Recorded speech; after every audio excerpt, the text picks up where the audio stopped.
अस्सलाम वालेकुम। कैसे हैं आप सब? ठीक ठाक हैं? अल्हम्दुलिल्लाह मैं भी ठीक ठाक हूँ।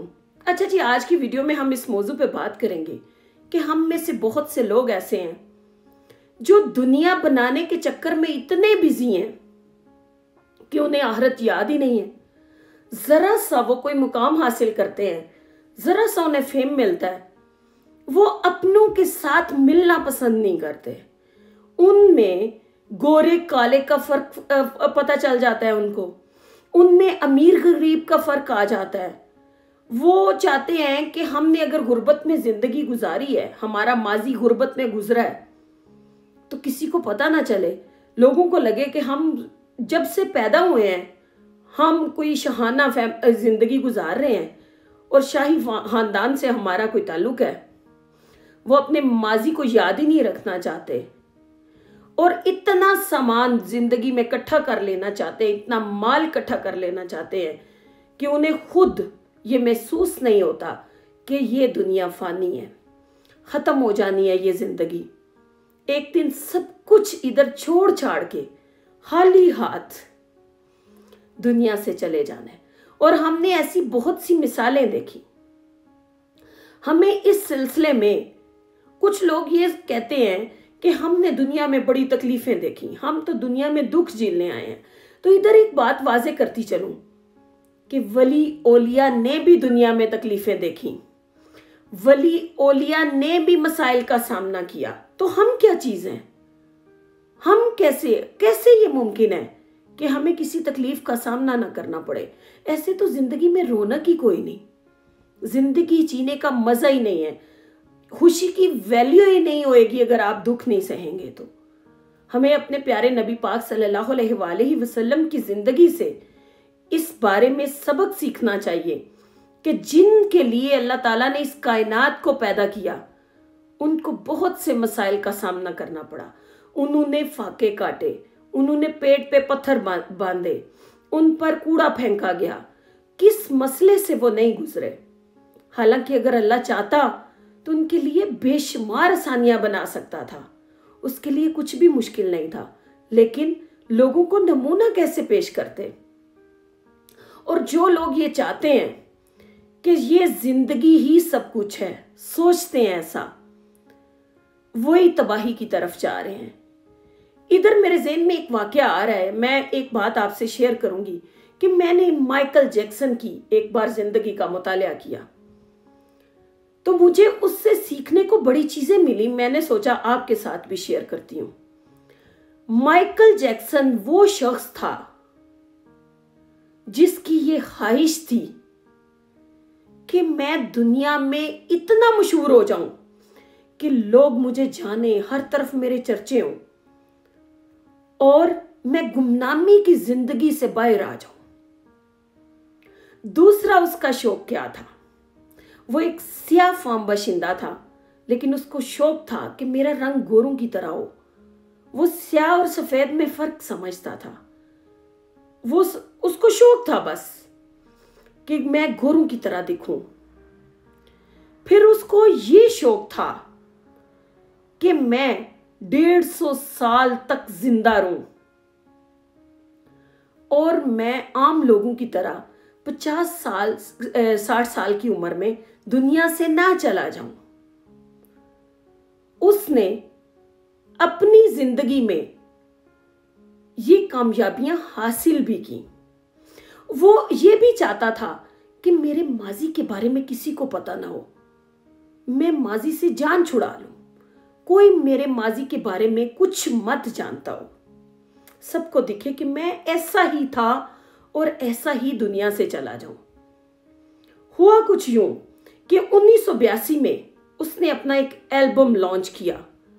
उसको इतनी शोहरत मिली कि 1 महीने में 1.5 करोड़ लोगों ने वो एल्बम खरीदी। गिनेस बुक ऑफ रिकॉर्ड में उसका नाम आ गया।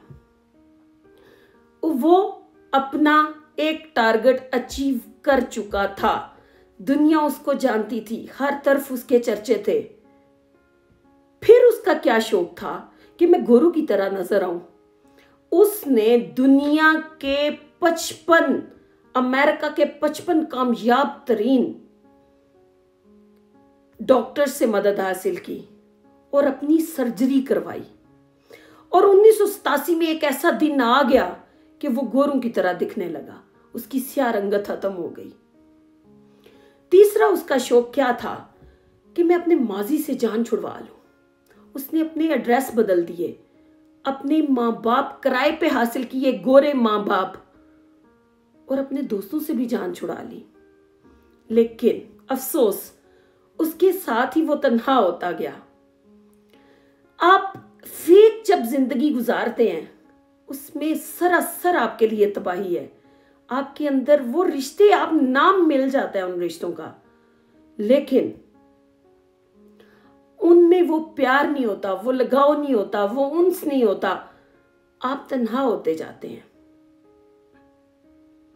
और फिर उसकी आखिरी ख्वाहिश रह गई कि मैं 150 साल की जिंदगी गुजारूं। और उसका यह भी शौक था कि मैं 150 साल की उम्र में अपना आखिरी गाना गाऊं, स्टेज पे 50 साल औरत के साथ डांस करूं, दुनिया मुझे देखे 50 लाख का मजमा हो। लेकिन एक रात ऐसा हुआ, उसने अपने आप को महफूज करने के लिए जब भी वो किसी बंदे से मिलता तो वो दस्ताने मिलाकर पहनकर हाथ मिलाता। हर रोज उसके घर में अद्वियात का छिड़काव किया जाता ताकि कोई वायरस ना आ जाए। वो मास्क लगाकर लोगों से मिलता। उसकी सेफ्टी के लिए 12 डॉक्टर हर वक्त काम पे मौजूद रहते थे, जो उसको एक्सरसाइज करवाते, जो उसकी डेली की जो खुराक होती थी वो चेक किया करते थे। लेकिन 25 जून की रात वो ऑक्सीजन के टेंट में सोने वाला कि कहीं ऑक्सीजन की कमी की वजह से उस दुनिया फानी से ना चला जाए, उसकी सांस उखड़ने लगी, उसको ऑक्सीजन की कमी महसूस होने लगी। बहुत से डॉक्टरों से राब्ता किया गया, बहुत से डॉक्टर आए, लेकिन सिर्फ और सिर्फ 30 मिनट के दौरान उसकी डेथ हो गई। उसके इंतकाल के बाद डॉक्टरों ने देखा कि वो सेफ्टी जो थी असल में उसको मौत की तरफ लेके जा रही थी। रोजाना के हिसाब से उसको इंजेक्शन लगते थे। ज्यादा एहतियात भी आपके लिए मौत का बायस बन सकती है। उसने खुद को इतना सिक्योर कर लिया हुआ था कि उसकी सेफ्टी ही उसे मौत की तरफ धकेल रही थी। और 30 मिनट के दौरान वो इस दुनिया फानी से चला गया। उसने इस दुनिया को 50 साल की उम्र में छोड़ दिया। तो कैसे कह सकते हैं हम कि हम दुनिया बना लें, क्या फायदा?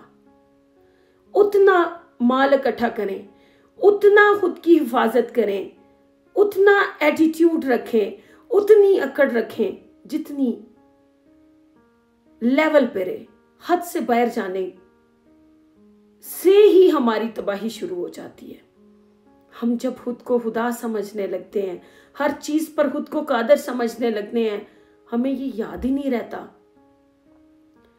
कि हम दुनिया बनाते बनाते ना दुनिया के रहते हैं ना आखिरत के रहते हैं।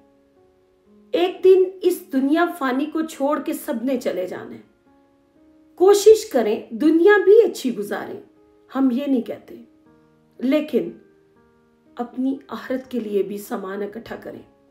दुनिया अच्छी जिए, अच्छा कामयाब जिंदगी गुजारें, लेकिन सामान हमेशा आखिरत के लिए तैयार करें कि मैंने साथ क्या लेके जाना है। मैं उधर अपने रब को कैसे मुंह दिखाऊंगा? ये दुनिया कुछ भी नहीं है। हमें अपनी जिंदगी का एक लम्हे का भी भरोसा नहीं है। आज के लिए इतना ही। खुश रहें, आबाद रहें, मुझे दुआओं में याद रखें। अगर मेरी वीडियो अच्छी लगे तो मेरा चैनल लाइक और सब्सक्राइब जरूर कीजिएगा। अल्लाह हाफिज़।